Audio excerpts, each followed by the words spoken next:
tidak salah, di tempat tinggal saya tidak salah.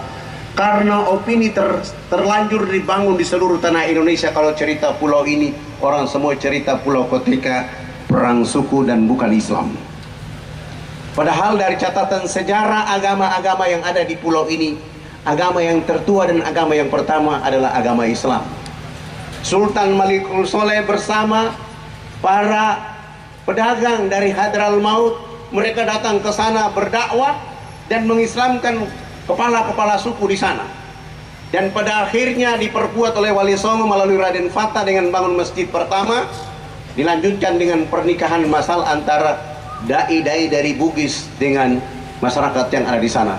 Alhamdulillah, negeri sana masih ada jejak Islam, 12 kerajaan Islam yang masih rapi sampai hari ini.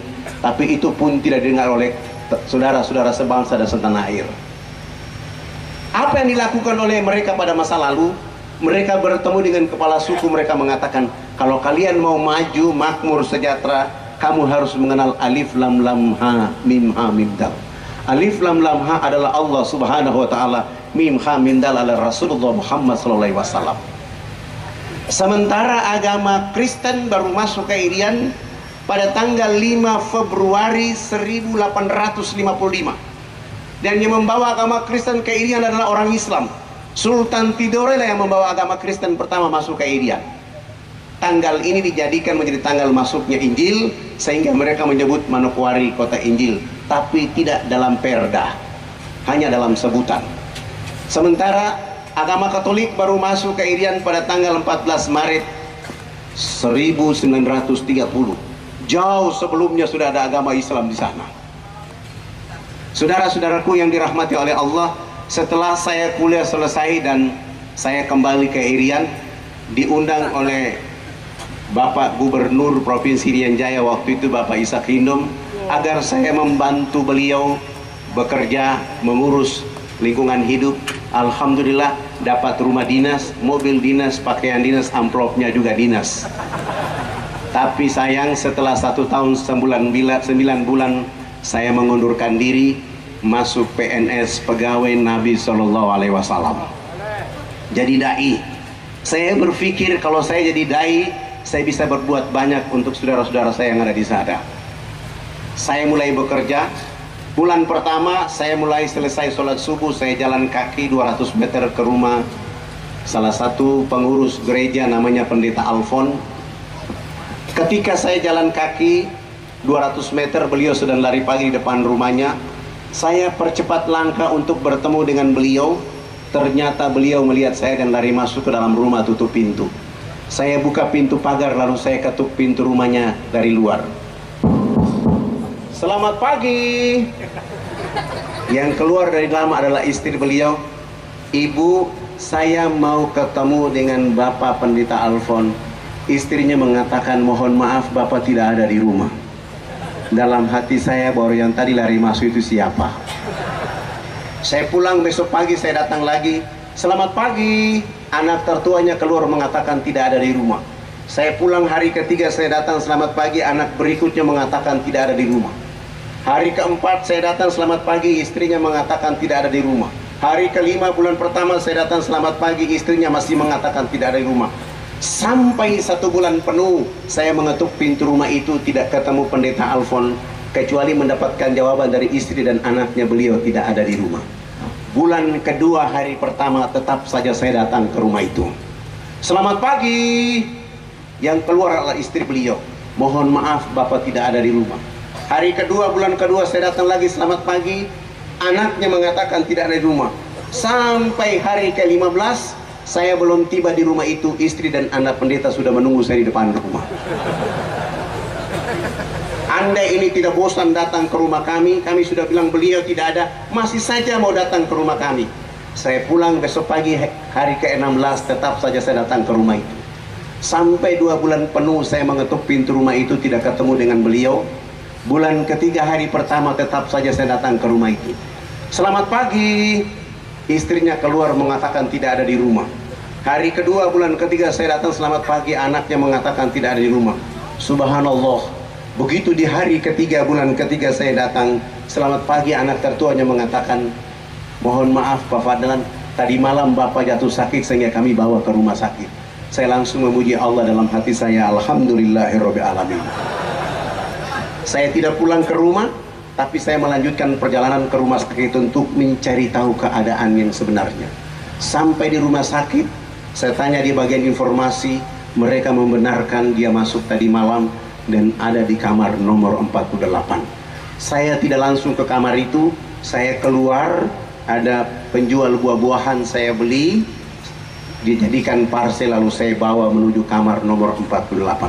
Setiba saya depan pintu kamar itu, saya ketuk dari luar. Selamat pagi. Istrinya langsung menjawab dari dalam kamar, pagi, silakan masuk. Dia tidak tahu kalau itu adalah saya.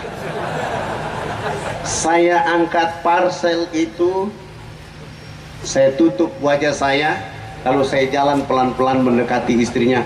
Begitu di depan istrinya saya turunkan parcel, saya bilang, selamat pagi Bunda.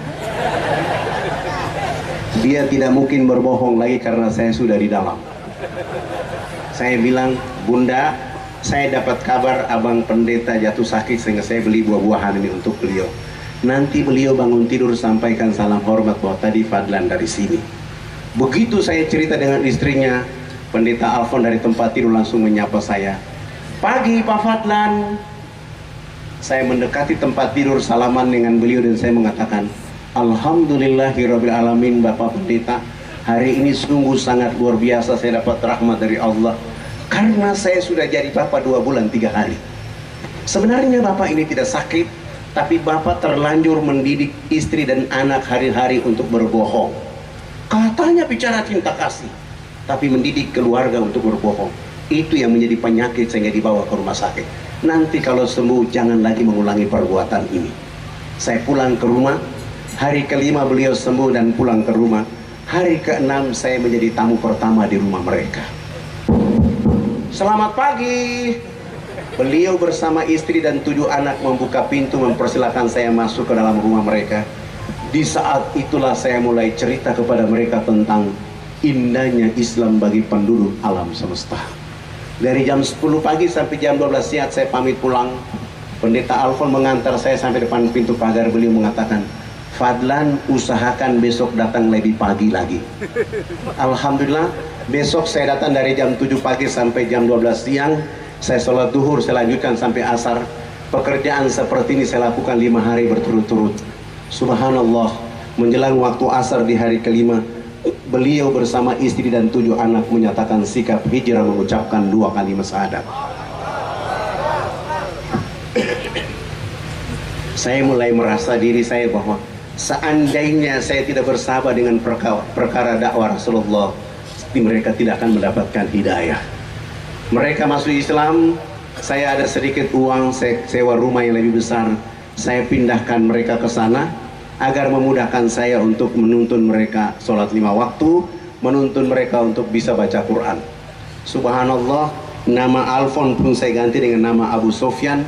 Begitu hari Jumat, Abu Sofyan dengan anak laki-lakinya sudah mulai sholat Jumat di masjid. Tapi begitu hari Minggu pagi, orang masih menunggu dia di tempat lama dari jam 6 pagi sampai jam 11 siang. Tidak mungkinlah Abu Sofyan ke sana. Ributlah Jayapura tahun 82, mencari tahu siapa yang memperenggakan agama Islam kepada keluarga ini. Akhirnya Fadlan dicari, ditahan tanpa proses BAP, dimasukkan ke dalam penjara untuk nginap selama 3 bulan. Alhamdulillah, setelah saya menikmati 3 bulan keluar tetap saja berdakwah. Kami bergeser dari Jayapura kurang lebih 179 km dari Jayapura. Begitu kami datang sebuah kampung di sana, ternyata nama saya sudah diketahui. Begitu saya menuju rumah kepala suku dengan tombak langsung menombak betis kaki kiri saya dan saya terjatuh. Di saat itu para dai pada ribut, mereka mengatakan kita harus melawan mereka. Saya bilang, kita kesini bukan berperang, kita kesini melanjutkan dakwanya Rasulullah Muhammad SAW. Jangankan Fadlan, Rasul kita Muhammad SAW ketika datang ke kota Taif, dilempar sampai tumitnya berdarah-darah, Rasulullah tidak pernah melawan mereka, bahkan mendoakan mereka. Untuk itu jangan kalian lawan mereka. Silahkan cabut tombak dari betis kaki kiri saya dan bawa saya ke rumah sakit. Saya harus nginap di rumah sakit selama 3 bulan untuk masa penyembuhan. Setelah itu keluar, saya bilang kita harus kembali ke kampung itu lagi. Subhanallah, begitu kami datang, kepala suku yang menombat betis kaki kiri saya itu terserang penyakit malaria, tidak punya uang, tidak punya kendaraan. Akhirnya kami bawa dia, kami rawat di rumah sakit. Sembuh, sehat walafiat, kami antar kembali mereka ke kampung, kami kembali ke kota. 1 minggu kemudian baru kami datang berdakwah di sana. Begitu kami berdakwah 3 hari, kepala suku ini bersama istri dan 13 anak, ditambah 15 kepala keluarga di kampung kecil itu pun hijrah mengucapkan 2 kalimat syahadat. Ribut lagi Jayapura tahun 83, Fadlan dicari, ditahan dan dimasukkan ke dalam penjara untuk menginap selama 6 bulan. Alhamdulillah. Begitu 6 bulan selesai, keluar, saya bilang dakwah tidak boleh berhenti. Dakwah seperti air yang mengalir. Kapan air berhenti mengalir, penduduk bumi kehausan. Begitu juga dengan dakwah. Kapan dakwah berhenti, lihat manusia atas bumi ini hatinya kering, kerontang oleh karena tidak bersandar kepada Allah. Kami mulai bergeser dari bawah ke atas. Berdakwah 2 bulan, ada 30 kepala keluarga yang hijrah mengucapkan 2 kalimat syahadat. Ribut lagi Jayapura tahun 84, Fadlan dicari lagi di